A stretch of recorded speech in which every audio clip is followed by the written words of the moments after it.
Hi hello నమస్తే welcome to Sakshi sports. నేను Karthik కర్వ. IPL 2025 season రాబోతోంది. దీనికి సంబంధించి ఐపీఎల్ గవర్నింగ్ కౌన్సిల్ మీటింగ్ జరిగింది. గవర్నింగ్ కౌన్సిల్ మీటింగ్లో అన్క్యాప్డ్ ప్లేయర్స్ సంబంధించిన ఒక అంశం తెరపైకి వచ్చింది. ఇందులో భాగంగా సిఎస్కే తరపున అన్క్యాప్డ్ ప్లేయర్గా ధోని బరిలోకి దిగబోతున్నాడు అన్న టాక్ నేపథ్యంలోనే ఈ వీడియో మనం చేయడం జరుగుతోంది. అన్క్యాప్డ్ ప్లేయర్ల విషయంలో సిఎస్కే ఈ ప్రతిపాదనను కొనసాగించాలి, ఓల్డ్ పాలసీని కొనసాగించాలి అన్నట్టుగా కూడా సిఎస్కే ప్రతిపాదించింది. మిగతా ఫ్రాంచైజీలు ఏవైతే ఉన్నాయో దీనికి ఒప్పుకోలేదు. అయినా కూడా బీసీసీఐ దీన్ని పరిగణలోకి తీసుకుని దీన్ని కొనసాగించే ఆలోచన చేస్తోంది అన్నట్టుగా కూడా తెలుస్తోంది.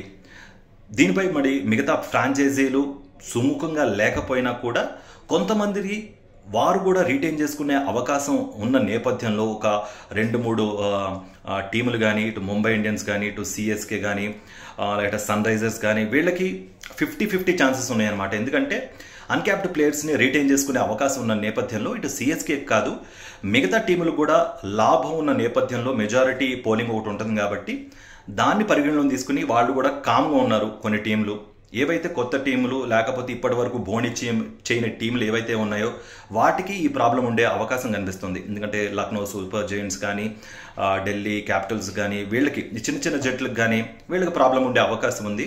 బట్ బీసీసీఐ ఈ అన్క్యాప్డ్ ప్లేయర్స్కి సంబంధించి పాత పాలసీని కన్సిడర్ చేసే అవకాశం ఉన్న నేపథ్యంలో ధోనిని సిఎస్కే రీటైన్ చేసుకునే అవకాశం ఉంది.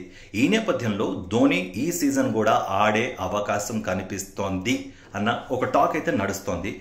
మరి ధోని ఈసారి మరి ఈ సిఎస్కేకి ఆడతాడా లేదా అన్నది ధోని డెసిషన్ మీద ఆధారపడి ఉంటుంది. ధోని యాజ్ ఎ మెంటర్గా వచ్చే అవకాశాలు ఉన్నాయా, లేకపోతే ప్లేయర్గా కొనసాగి ఈ ఇయర్తో శుభ కార్డు వేసే అవకాశం ఉందా అన్నది రానున్న రోజుల్లో తేలే అవకాశం కనిపిస్తోంది. Tell them stay tune to Sakshi.